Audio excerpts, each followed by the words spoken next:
রসূল আমার ভালোবাসা, রসূল আমার আলো আশা, রসূল আমার প্রেম বিরহের মূল আলোচনা। আসসালামু আলাইকুম ওয়া রাহমাতুল্লাহি ওয়া বারাকাতুহু।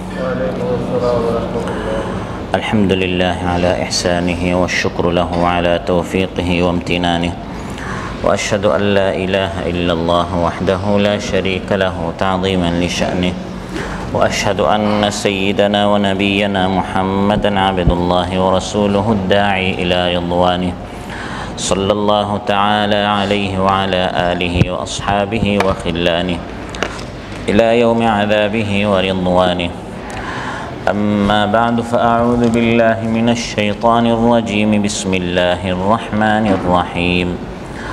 قل إنما أنا بشر مثلكم يوحى إلي أنما إلهكم إله واحد فمن كان يرجو لقاء ربه فليعمل عملا صالحا ولا يشرك بعبادة ربه أحدا.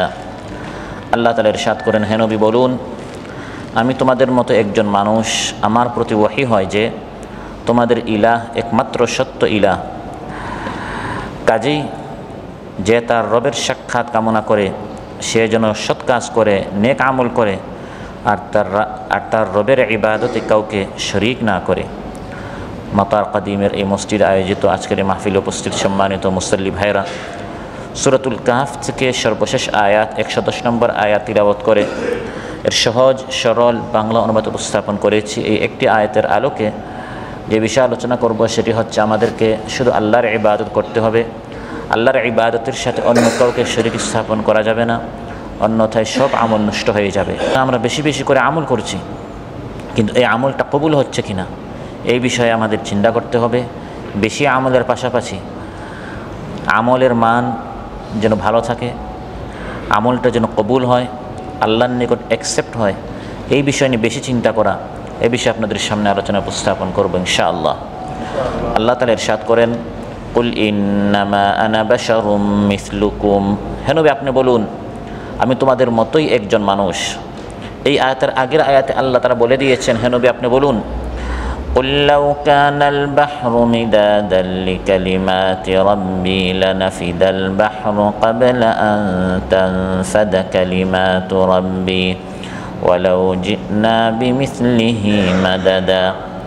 হে নবী আপনি বলুন, যদি পৃথিবীর সকল সমুদ্রগুলো কালি হয়ে যায়, গাছগুলো কলম হয়ে যায়, গাছ নামক কলম দ্বারা, সমুদ্র নামক কালি দ্বারা আমার রবের কালিমাত ব্যাখ্যা তাফসীর লেখা হয়, লিখতে লিখতে কোরআনের ব্যাখ্যা, আমার রবের ইলমের কালিমাতের ব্যাখ্যা লিখতে লিখতে কালি শেষ হবে, কলম শেষ হবে, সমুদ্র শেষ হবে, কিন্তু আমার রবের কালিমাতের ব্যাখ্যা লেখা শেষ হবে না।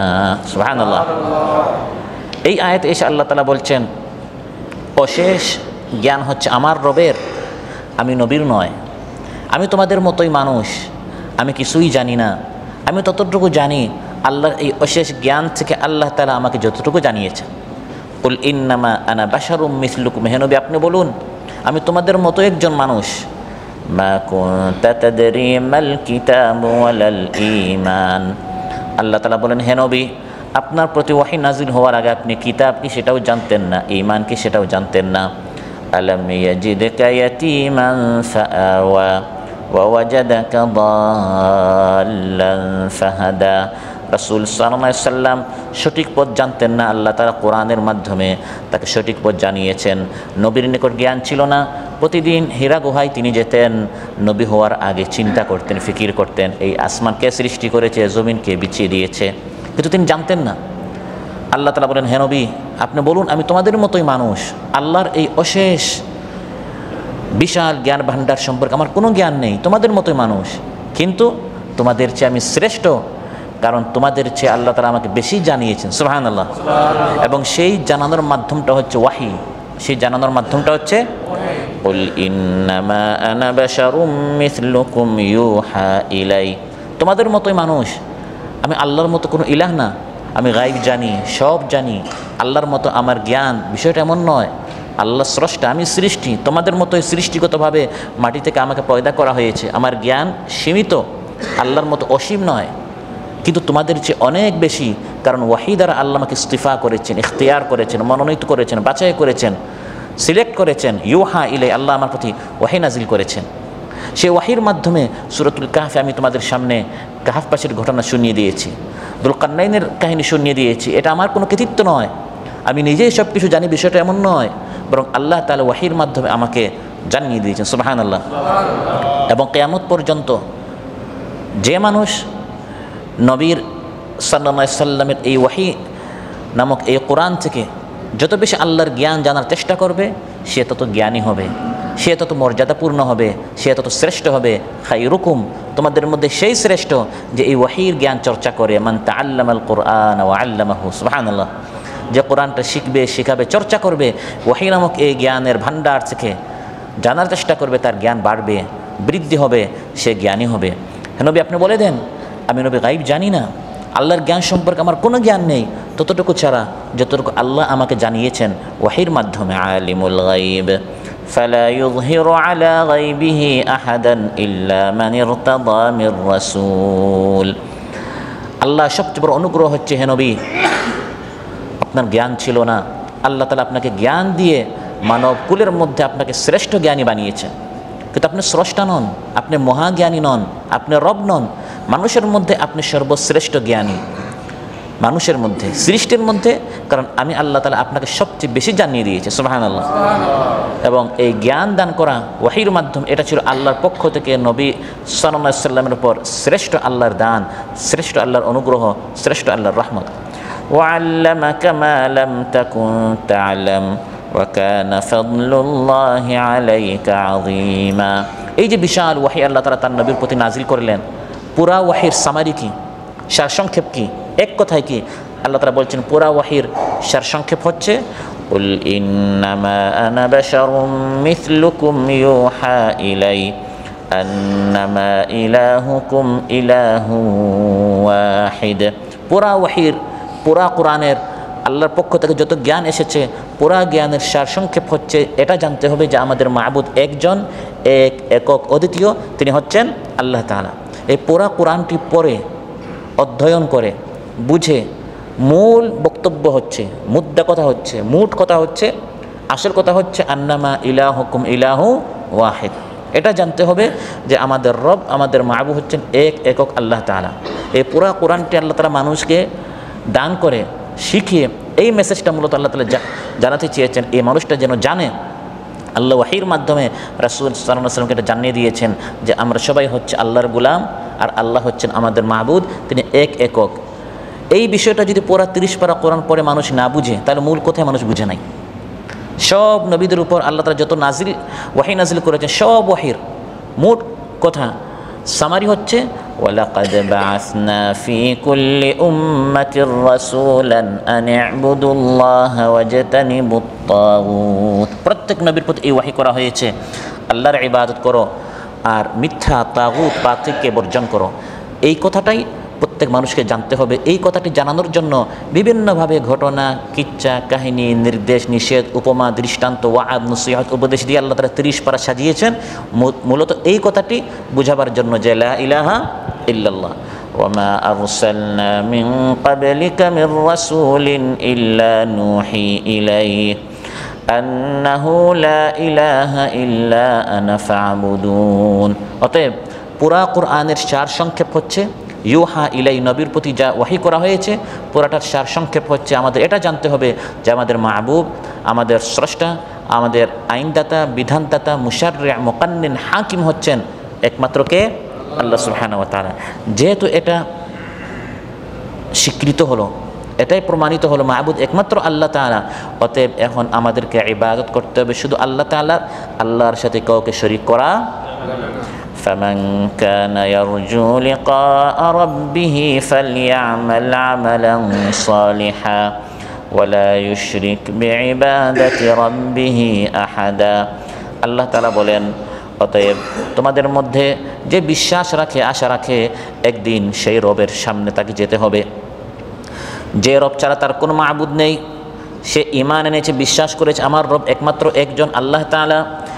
তোমাদের মধ্যে যে ব্যক্তি এই আশা রাখে, বিশ্বাস রাখে, ইয়াকিন রাখে, ওই আল্লাহর সামনে একদিন আমাকে যেতে হবে, যেই আল্লাহর ভয়ে ফজর থেকে মাগরিব পর্যন্ত সিয়াম পালন করলাম, রাতভর নামাজ পড়লাম, তিলাওয়াত করলাম, জিকির করলাম, ইবাদত করলাম, যে আল্লাহর মহব্বতে প্রিয় মালটি আমি আল্লাহর পথে খরচ করে ফেললাম, যার ঈমান সেই আল্লাহর সাথে আমার একদিন সাক্ষাৎ হবে, সে যেন বেশি বেশি করে নেক আমল করে এবং সেই রবের সাথে কাউকে শরীক না করে। ফামান কানা ইয়ারজু লিকা রাব্বিহ, আল্লাহর সাথে সাক্ষাতের যে ব্যক্তি আশা রাখে, আল্লাহর সাথে সাক্ষাতের আশার দিক দিয়ে মানুষ দুই ধরনের। একদল মানুষ আশা রাখে না আল্লাহর সাথে কোনো দিন সাক্ষাৎ হবে, দেখা হবে, আখিরাত পরকালে তার কোনো ঈমান নেই, বিদায় দুনিয়ার জিন্দগিতে সে সন্তুষ্ট, দুনিয়ার জন্য হন্য হয়ে সে ছুটাছুটি করে, মেহনত করে, কিন্তু আখিরাতের জন্য মেহনত করতে তাকে দেখা যায় না, পাওয়া যায় না, কারণ আখিরাত সম্পর্কে তার ঈমানই নেই। আল্লাহর সামনে একদিন দণ্ডায়মান হতে হবে, পুরস্কৃত হতে হবে বা শাস্তি পেতে হবে, এটা নিয়ে তার কোনো চিন্তাই নেই, ফিকির নেই, গাফিল, উদাসীন, বেখবর।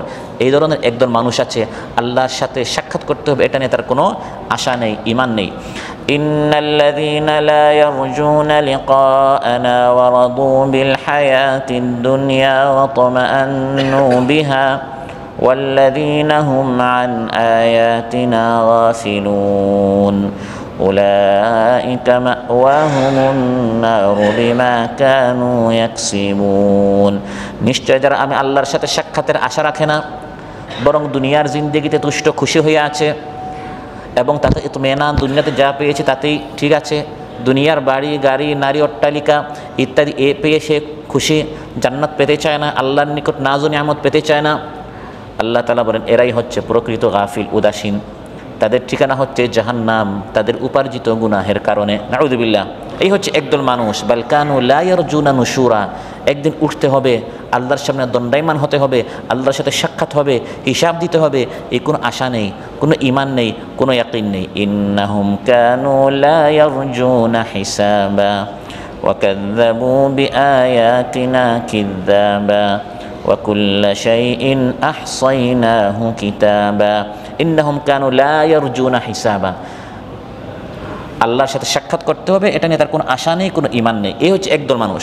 আর আরেক দল মানুষ কোরআন পড়ে, কোরআন বুঝে, কোরআন মানে, কোরআন ফলো করে, কোরআন অনুযায়ী জীবন যাপন করে, ত্যাগ কুরবানি করে, কারণ তার ঈমান এই জীবনটা শেষ জীবন নয়, এই জীবনের পর আরেকটা জীবন আছে, সেখানে আল্লাহর সামনে আল্লাহর সাথে আমার সাক্ষাৎ করতে হবে। সুবহানাল্লাহ। আল্লাহ তাআলা বলেন একদল মানুষ আল্লাহর সাথে সাক্ষাৎ করতে হবে আশা রাখে না, কিন্তু তোমরা হে আমার ইমানদার বান্দারা আশা রাখো একদিন আমার সাথে তোমাদের সাক্ষাৎ হবে, তোমরা চিন্তিত হয়ো না, পেরেশান হয়ো না, সময়টা দেরি হয়ে যাচ্ছে, আদৌ কি আল্লাহর সাথে সাক্ষাৎ হবে কিনা। আল্লাহ তাআলা নিশ্চয়তা দিচ্ছেন অবশ্যই সাক্ষাৎ হবে। মান কানা ইয়ারজু লিকা আল্লাহি ফাইন্না আজালাল্লাহি লাআত ওয়া হুয়াস সামিউল আলিম। মান কানা ইয়ারজু লিকা আল্লাহ, আল্লাহর সাথে লিকা, মুলাকাত, সাক্ষাৎ, দেখা হবে, কথা হবে, আমি পুরস্কৃত হব, আল্লাহর হাত থেকে জায়জা নিব, পুরস্কার নিব, এই আশায় যে ব্যক্তি কষ্ট করছে, ত্যাগ করছে, নামাজ পড়ছে, রোজা রাখছে, যাকাত দিচ্ছে, সদকা, দান, খয়রাত, এত কিছু, এত কুরবানি করছে, মালি কুরবানি, তারপরে শারীরিক কুরবানি, আল্লাহ তাআলা বলেন ফাইন্না আজরাল্লাহি লাআত, এই সময়টা অবশ্যই আসবে। সুবহানাল্লাহ। তোমার এইসব আমল বৃথা যাবে না, বিফল হবে না, নষ্ট হবে না, বরং একদিন আসবে। ফাইন্না আজরাল্লাহি লাআত, আল্লাহর সাথে একদিন সাক্ষাৎ হবেই, আর আল্লাহ তাআলা অবশ্যই পুরস্কৃত করবেন যারা এই ধরনের আশা রাখে। আল্লাহ তাআলা বলেন এই আশায় বান্দা বেশি বেশি করে নেক আমল করো, যাতে করে ওই দিন যখন আসবে আমার কাছ থেকে এই নেক আমলের তুমি পুরস্কারটা গ্রহণ করতে পারো। সুবহানাল্লাহ।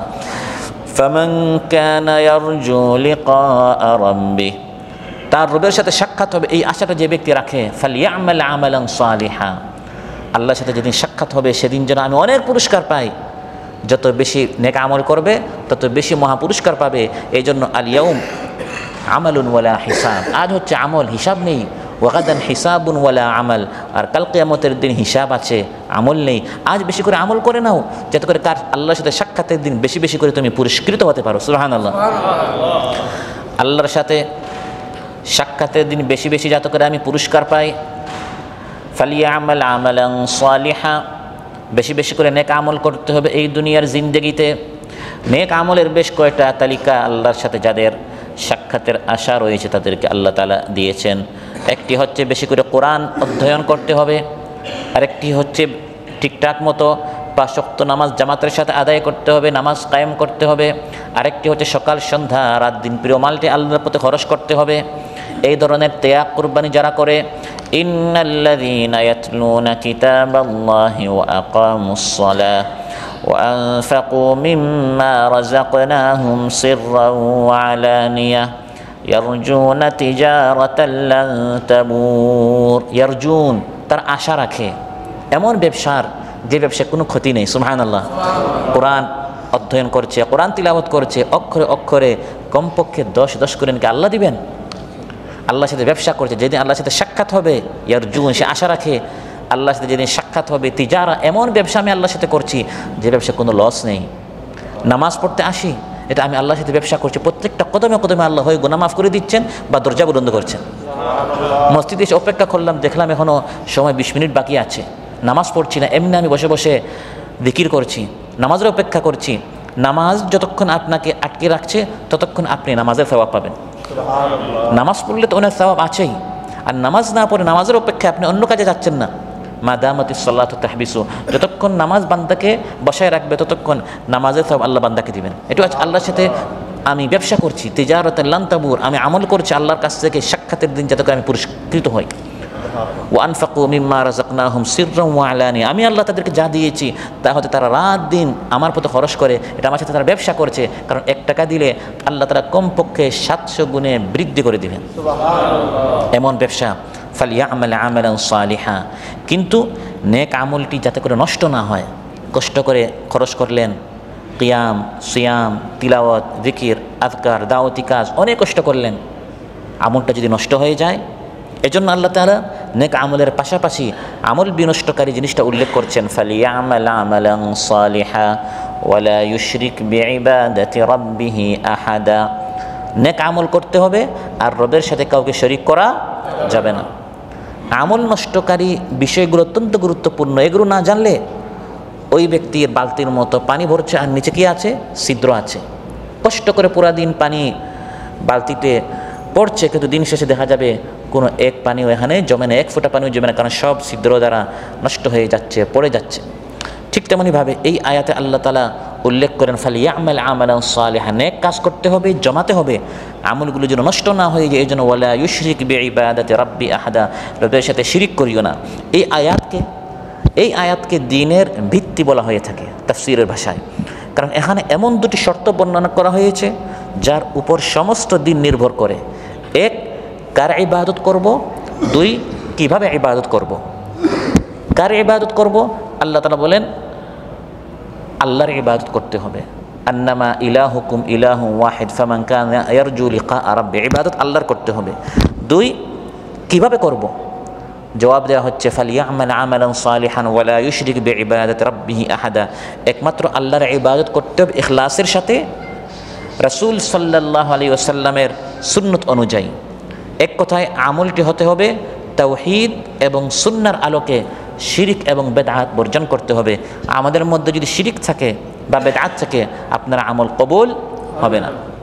তাহলে এই আয়াতের মধ্যে আল্লাহ তাআলা নেক আমলের কথাও বলেছেন আর নেক আমল কবুল হওয়ার শর্তটা বলে দিয়েছেন। নেক আমল করতে হবে ফালিয়া'মাল আমালান সালিহা, কিন্তু এই আমলটা কবুল হওয়ার অন্যতম শর্ত হচ্ছে আমলের মধ্যে যেন কি না থাকে, শিরিক না থাকে। ওয়ালা ইউশরিক বিইবাদাতি রাব্বিহি আহাদা। আমল কবুল হওয়ার প্রধান শর্ত হচ্ছে ঈমান। যখন আপনি ঈমান আনবেন, ঈমানের পর আপনার সব আমল কবুল হবে।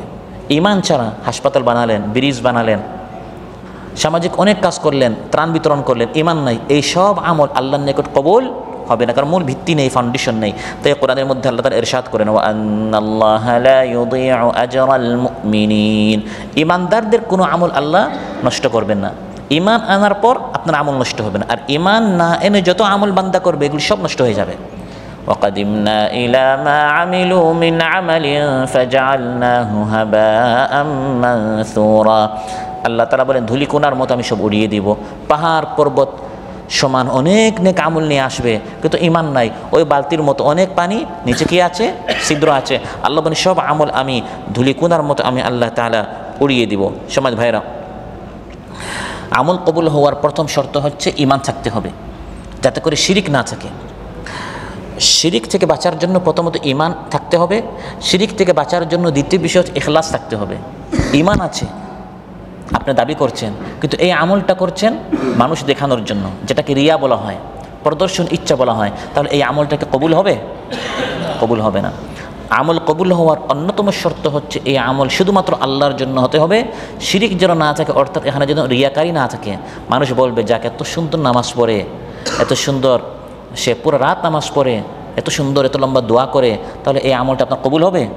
কবুল হবে না। রাসূল সাল্লাল্লাহু আলাইহি ওয়াসাল্লামকে প্রশ্ন করা হলো, সুইলা আনির রাজুলি ইউকাতিলু শাজাআতান ওয়া ইউকাতিলু হামিয়াতান ওয়া ইউকাতিলু রিয়াআন আইয়ু যালিকা ফি সাবিলিল্লাহ। এক ব্যক্তি আল্লাহর পথে জান দিচ্ছে, মাল দিচ্ছে, লড়াই করছে, মেহনত করছে, আন্দোলন সংগ্রাম করছে, কেন? শাজাআতান, মানুষ বলবে লোকটা অনেক বাহাদুর। ওয়া ইউকাতিলু রিয়াআন, আরেক লোক করছে মানুষ দেখানোর জন্য, আরেক দল করছে সুমআতান, মানুষকে শোনানোর জন্য। কোনটা আল্লাহর পথে? রাসূল সাল্লাল্লাহু আলাইহি ওয়াসাল্লাম ইরশাদ করেন, মান কাতালা লিতাকুনা কালিমাতুল্লাহি হিয়াল উলিয়া ফাহুয়া ফি সাবিলিল্লাহ।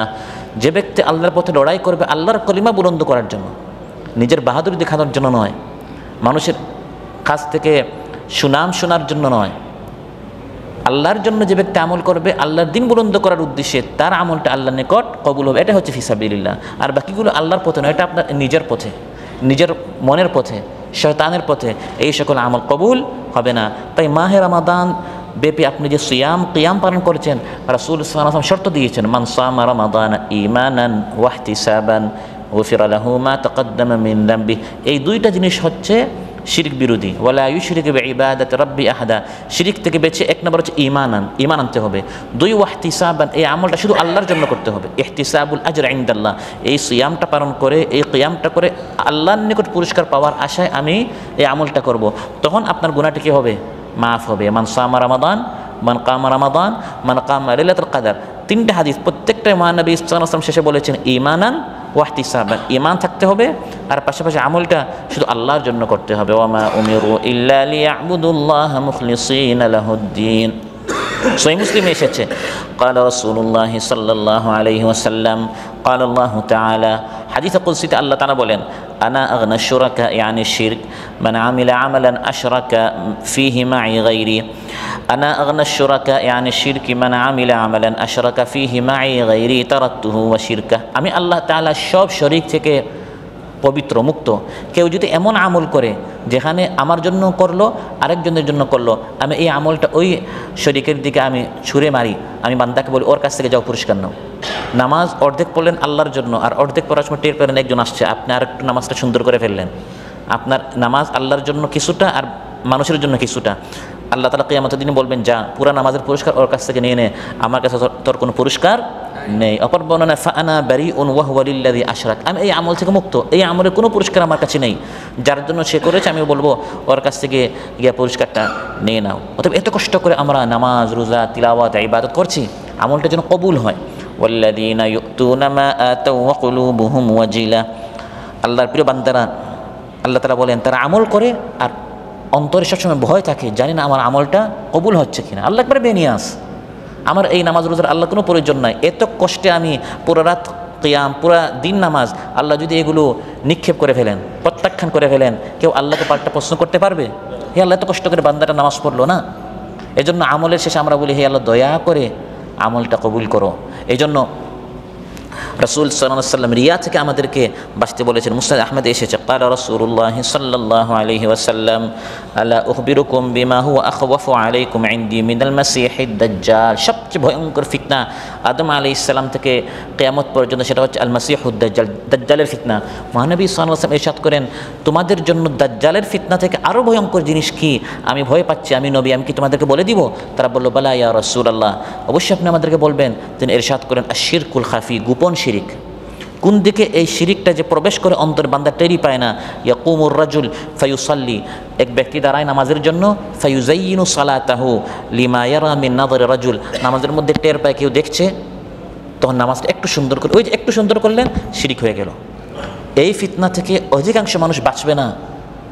দাজ্জালের ফিতনা থেকে যেমন অধিকাংশ মানুষ বাঁচবে না, অধিকাংশ মানুষ পতিত হয়ে যাবে, ধ্বংস হয়ে যাবে, এর থেকে আরও ভয়ঙ্কর ফিতনা হচ্ছে এই ফিতনা। আমল করছে রাত দিন, কিন্তু এই ফিতনার কারণে, এই শিরকের কারণে তার আমলটা নষ্ট হয়ে যাচ্ছে। তাই মুসনাদে আহমদে এসেছে, ক্বাল রাসূলুল্লাহ সাল্লাল্লাহু আলাইহি ওয়াসাল্লাম, ইয়া আইয়ুহান নাস, হে মানব সকল, ইত্তাকু হাযা শিরক, এই ছোট শিরক, ভয়ঙ্কর শিরক যেটা কেউ টের পায় না, কোন দিকে অন্তরে ঢুকে, এটা থেকে তোমরা বাঁচো। ফাইন্নাহু আখফা মিন দাবিবিন নামলি, পিঁপড়ার নিঃশব্দ গতির মতো এসে এটা অন্তরে প্রবেশ করে। পিঁপড়া কোন দিকে আসে, কোন দিকে যা মানুষ টের পায়। এখানে একটা বিড়াল আসলে, একটা বড় প্রাণী আসলে ধাক্কা ধাক্কে মানুষ একটা আওয়াজ টের পায়, কিন্তু পিপিলিকা কোন দিকে আসে, কোন দিকে যা মানুষ টের পায় না। রাসূল সাল্লাল্লাহু আলাইহি ওয়াসাল্লাম ইরশাদ করেন, রিয়া হচ্ছে এইরকম, আখফা মিন দাবিবিন নামলি, পিঁপড়ার নিঃশব্দ গতির মতো। কোন দিকে অন্তরে আপনার চলে আসছে, কষ্ট করলে নামাজ পড়লেন, বিশাল ইফতার মাহফিল করলেন, টাকাও খরচ করলেন, দাওয়াতি কাজও করলেন, মানুষের হাতে পায়ে ধরে আনলেন, কিন্তু করেছেন কেন?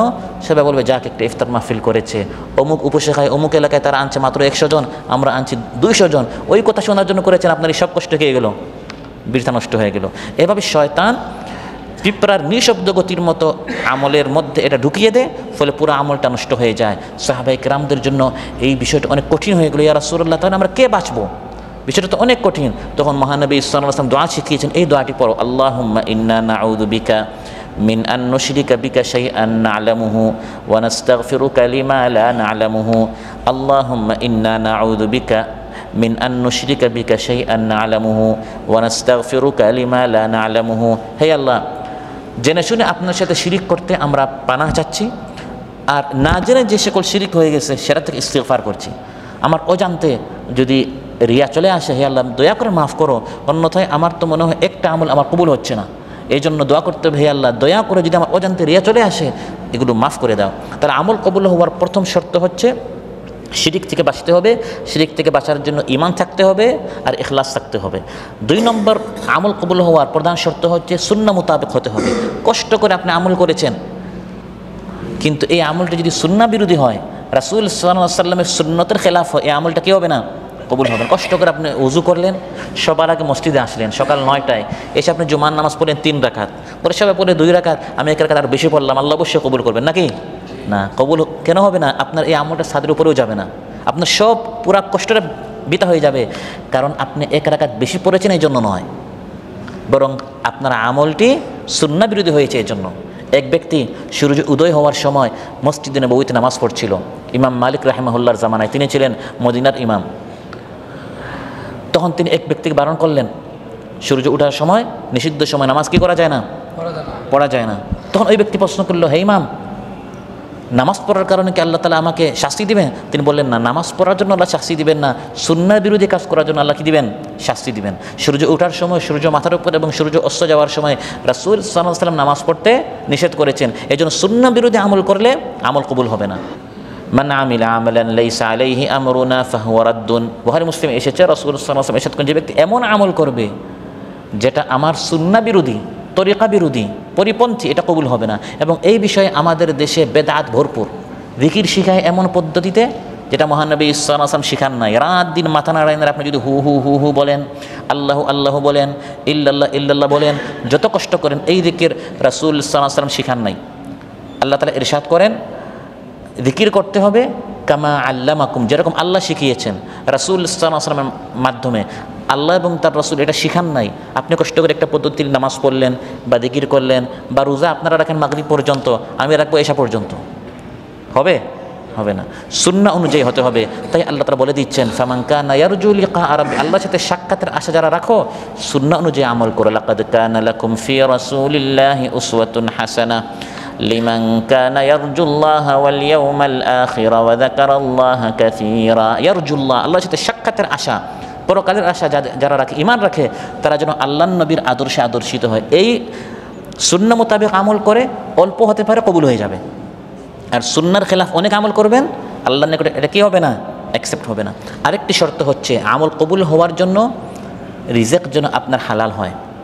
আপনারা যদি রক্ত হারাম হয়, গোশত হারাম হয়, হাড্ডি হারাম হয়, কাপড় হারাম হয়, হারাম টাকা উপার্জন করেন, যৌতুক নেন, ঘুষ নেন, সুদ নেন, চাঁদাবাজি করেন, টেন্ডারবাজি করেন, তার পুরা রাত নামাজ পড়লেন, এক আমলও কি হবে না? কবুল হবে না। আশআসা আকবার, ইয়ামুদ্দু ইয়াদাইহি ইলাস সামা ইয়া রব ইয়া রব ওয়া মাতআমুহু হারামুন ওয়া মাশরাবুহু হারামুন ওয়া মালবাসুহু হারামুন ওয়া গুযিয়া বিল হারাম ফাআন্না ইউস্তাজাবু লাহ। রাসূল সাল্লাল্লাহু আলাইহি ওয়াসাল্লাম করেন এক ব্যক্তির কথা, মুসাফির, চুল উস্কো খুস্কো, পুরা শরীরে ধুলাবালি, তার দোয়া করার আগে কবুল হয়ে যাওয়ার কথা, কিন্তু তার দোয়া কবুল হবে কি করে? তার কাপড়টা হারাম, খাবার হারাম, পানীয় হারাম, তার দোয়া কবুল হবে না, তার কোনো আমল কবুল হবে না। এই জন্য আল্লাহর নিকটে ইবাদত করার আগে নিজের উপার্জনটা যেন আমরা কি করে ফেলি? হালাল করে ফেলি। আর আরেকটা গুরুত্বপূর্ণ বিষয় হচ্ছে দোয়া কবুল করাবার জন্য দোয়া করতে হবে, হে আল্লাহ আমার পক্ষে যতটুকু সম্ভব আমল করেছি, তুমি দয়া করে এই আমলটা কি করো? কবুল করো। আল্লাহ তাআলা চাইলে আপনার পুরা রাতের ইবাদতটা ধ্বংস করে ফেলতে পারেন, কবুল নাও করতে পারেন। وإذ يرفع إبراهيم القواعد من البيت وإسماعيل ربنا تقبل منا إنك أنت السميع العليم। ইব্রাহিম আলাইহিস সালাম এবং ইসমাঈল আলাইহিস সালাম, কোরআন বলছে তারা দুইজন কাবা ঘর নির্মাণ করলেন। কাবা ঘর নির্মাণ করার পর আল্লাহকে বললেন, হে আল্লাহ এমন ঘর বানিয়েছে আপনি কবুল করবেন না তো কী করবেন? আমরা এরকম মাতার খাদিমের ছোটোখাটো কোনো মসজিদ বানাই নাই, কাবা ঘর একবার কেন্দ্রীয় মসজিদ বানিয়েছি, অবশ্যই কবুল করবেন। তারা এরকম বলেন নাই, বরং কাবা ঘর নির্মাণ শেষ তারপর বলেছেন রব্বানা তাকাব্বাল মিন্না, হে আল্লাহ শ্রেষ্ঠ ঘর আমরা নির্মাণ করেছি, আপনি এত বেনিয়াজ, আপনি এত মুখাপেক্ষী, চাইলে আপনি এই আমলটা ছুড়ে দিতে পারেন, কবুল নাও করতে পারেন, কিন্তু দয়া করে তাকাব্বাল মিন্না আমাদের এই আমলটা আপনি কবুল করেন, ইন্নাকা আনতাস সামিউল আলিম। সুবহানাল্লাহ।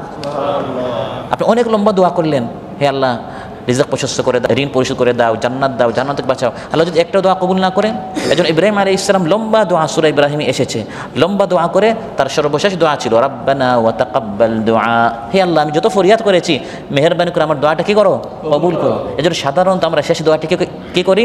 রব্বানা তাকাব্বাল মিন্না, হে আল্লাহ এতক্ষণ যে দোয়া করলাম, এত কষ্ট করলাম, যদি আল্লাহ একটাও কবুল না হয়, আল্লাহর অফিসে যদি এটা অ্যাকসেপ্ট না হয়, তাহলে আপনার সব বৃথা হয়ে গেল। এজন্য দোয়া কবুল করাবার জন্য আলাদা একটা দোয়া করতে হয়, রব্বানা তাকাব্বাল মিন্না। হযরত মারিয়ামের মা, তিনি আল্লাহর নিকট মান্নত করলেন, আমার সন্তান হলে, আমার পেটে যে সন্তান আছে সে ভূমিষ্ঠ হলে আমি তাকে বাইতুল মাকদিসের জন্য ওয়াকফ করে দিব, নাযারতু লাকা মা ফি বাতনি মুহাররারা। তারপর বলেন ফাতাকাব্বাল মিন্নি, হে আল্লাহ আমার সন্তানকে ওয়াকফ করে দিলাম, এই আমলটা আপনি কি করেন? তাকাব্বাল মিন্নি, কবুল করেন। তাহলে ইমানদারেরা আমল করার পর আরও বেশি ভয়ে থাকে।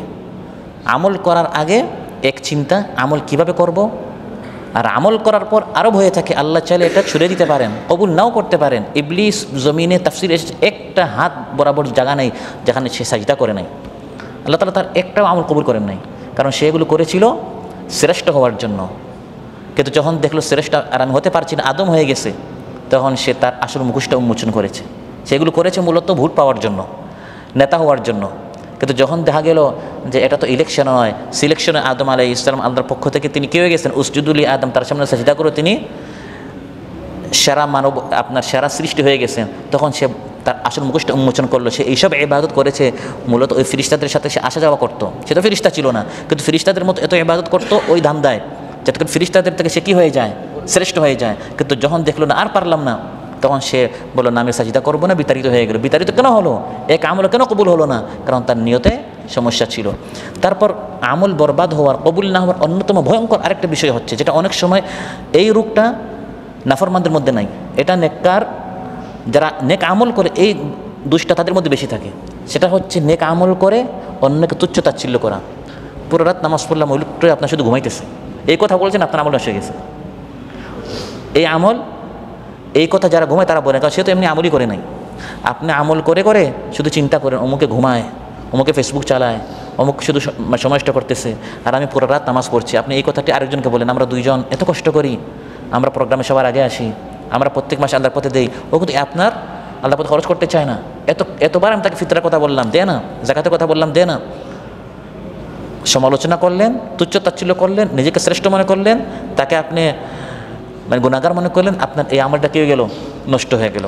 এই সংক্রান্ত হাদিসও আছে। আল্লাহ সুবহানাহু ওয়া তাআলা আমাদের সবাইকে যে কথাগুলো আমরা বললাম শুনলাম বেশি আমল করার তৌফিক দান করুন। আমল আমরা করেছি, পাশাপাশি যেন আমাদের প্রত্যেকটা আমল দয়া করে আল্লাহ তাআলা যেন কবুল করেন। আল্লাহ তাআলা আমাদের সকল আমলগুলো কবুল করুন, গুনাহ খাতাগুলো মাফ করুন, জান্নাতের উঁচু মাকাম আল্লাহ তাআলা আমাদের সবাইকে দান করুন। আসসালামু আলাইকুম ওয়া রাহমাতুল্লাহি ওয়া বারাকাতুহু। রসুল আমার ভালোবাসা, রসুল আমার আলো আশা, রসুল আমার প্রেম বিরহের মূল আলোচনা।